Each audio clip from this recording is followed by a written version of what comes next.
கிறிஸ்துவுக்குள் மிக அன்பானவர்களே, தினமொரு தூதன் மொழியாக உங்களை சந்தித்து இயேசு கிறிஸ்துவின் நாமத்தினால் வாழ்த்துக்களை தெரிவித்துக் கொள்கிறேன்.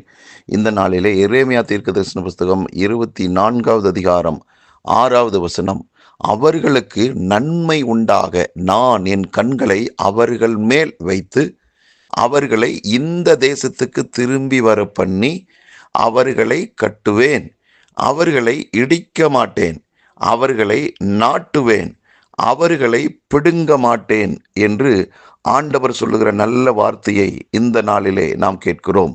அன்பானவர்களே, ஆண்டவருடைய அந்த அன்பையும் அவருடைய குணாதிசயத்தையுமே இந்த இடத்துல பார்க்கிறோம். நீங்களும் நாளும் இதை கேட்டுக்கொண்டிருக்கிற ஒவ்வொருவரும் ஆண்டவருடைய அன்புக்கு பாத்திரவான்கள், அவருடைய பிள்ளைகளாக நாம் இருக்கிறோம். ஆகவே நம்மை குறித்து ஆண்டவருடைய திட்டம், ஆண்டவருடைய நோக்கம், ஆண்டவருடைய மனதில் இருக்கக்கூடியதான எண்ணங்களைத்தான் இந்த இடத்துல கர்த்தர் நமக்கு விவரமாக காட்டியிருக்கிறார். அன்பானவர்களே, கர்த்தர் எப்படிப்பட்டவராக இருக்கிறார்னா, நன்மை செய்யக்கூடியவராக இருக்கிறாராம். ஆம், அவர்களுக்கு, அதாவது அவருடைய பிள்ளைகளாகிய நமக்கு அவருடைய கண்களில் நன்மை செய்வதில் தான் நோக்கமாக இருக்கிறது. மீண்டும் மீண்டுமாக நாம் அவர்களால், அதாவது ஆண்டவரால் கட்டப்படுகிறோம். மீண்டும் சொந்த தேசத்திற்கு, நமக்கு குறிக்கப்பட்டதான இடத்திற்கு கர்த்தர் நம்மை அழைத்து வரக்கூடியவராக இருக்கிறார். அதாவது நாம் இன்றைக்கு சுகவீனமாக இருக்கிறோம் என்றால் சொந்த தேசம் என்னன்னா சுகத்துக்கு கொண்டு வர்றார். ஏழையாக இருக்கிறோம், தரித்திரத்தில் இருக்கிறோம், தொழிலில் மிகப்பெரிய ஒரு தோல்வி வந்துருச்சு, இழப்புகள் வந்துருச்சு அப்படின்னா முதல்ல என்ன நிலையில் இருந்தீங்களோ அந்த நிலைக்கு கர்த்தர் உங்களை கொண்டு வருகிறாராம்.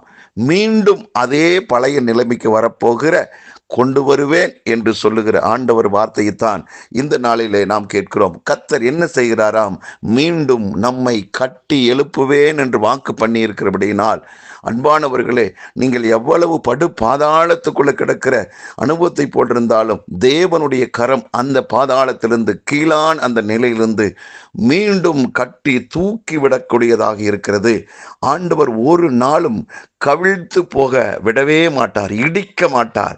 அவர் கட்டுகிறவர், நாட்டுகிறவர், அவர் பிடுங்க மாட்டாராம். ஆகவே இப்படிப்பட்ட நல்ல வார்த்தையை கர்த்தர் சொன்னதின் மூலமாக நீங்கள் யார் எந்த நிலையில் இருந்தாலும் கர்த்தர் உங்களோடு பேசுகிற இந்த வார்த்தையை நீங்கள் கவனித்து இந்த வார்த்தையின் மீது விசுவாசம் வையுங்கள், நம்புங்கள். நான் மீண்டும் எழும்பி வருவேன் என்று சொல்லுங்கள். ஏனென்றால் அவர் வாக்கு பண்ணியிருக்கிறபடினால் நீங்கள் மீண்டும் எழும்புவீர்கள், பிரகாசிப்பீர்கள். ஆதி நிலை அனுபவத்துக்கு கர்த்தர் உங்களை கொண்டு வருவார். ஆண்டவர் உங்க மேல வச்ச அன்பு நிமித்தம் கட்டி எழுப்புவேன் என்று வாக்கு பண்ணியிருக்கிறபடினால் நீங்கள் கட்டி எழுப்பப்படத்தான் போகிறீர்கள், ஒழிய தோற்று போகவே மாட்டீங்க.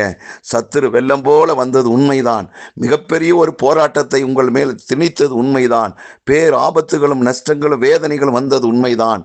ஆனால் இவை எந்த விதத்திலும் உங்களை பாதிப்புக்கு உள்ளாக்காது, பிராண உயிர் சேதத்துக்கு ஏதுவாக நடக்காது. கர்த்தர் மீண்டும் ஆண்டவர் உங்களை எழுப்ப போகிறபடியினால் சோர்ந்து போகாமல் ஆண்டவருடைய வார்த்தையின் மேல விசுவாசத்தோடு காத்திருங்கள். தேவன் தம்முடைய பிள்ளைகளை வெட்கப்பட விடவே மாட்டார். நீங்கள் அவமானப்பட்டு கூனி குறுகி போக மாட்டீர்கள். ஏனென்றால் நீங்கள் அவருடைய பிள்ளைகளாய் இருக்கிறீர்கள்.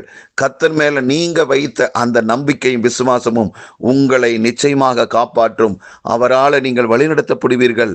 ஆகவே இழந்து போனதை குறித்து யோசிக்காதீர்கள். இதை காட்டிலும், நீங்க இழந்ததை காட்டிலும் பல மடங்காக திருப்பி தருவது அவருக்கு லேசான காரியமாக இருக்கிறது. அன்பான சகோதரா, சகோதரியே, இந்த நல்ல நாளிலே கர்த்தர் எனக்கு நன்மையானதை தந்திருக்கிறார், நான் அதை அனுபவிக்கப் போகிறேன் என்றதான அந்த வார்த்தையோடு, அந்த விசுவாசத்தோடு நீங்கள் எழும்புங்கள், புறப்படுங்கள்.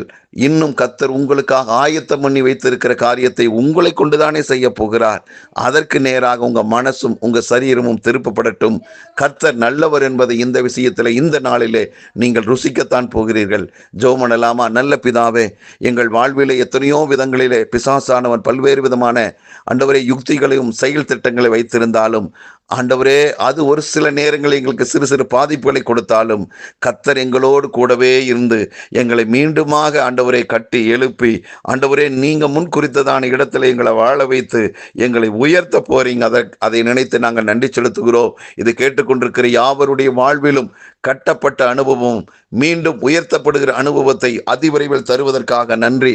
ஒவ்வொருவரையும் வாழ்த்துகிறேன், ஆசீர்வதிக்கிறேன். இயேசு கிறிஸ்துவின் நாமத்தை ஜெபிக்கிற நல்ல பிதாவே, ஆமென்.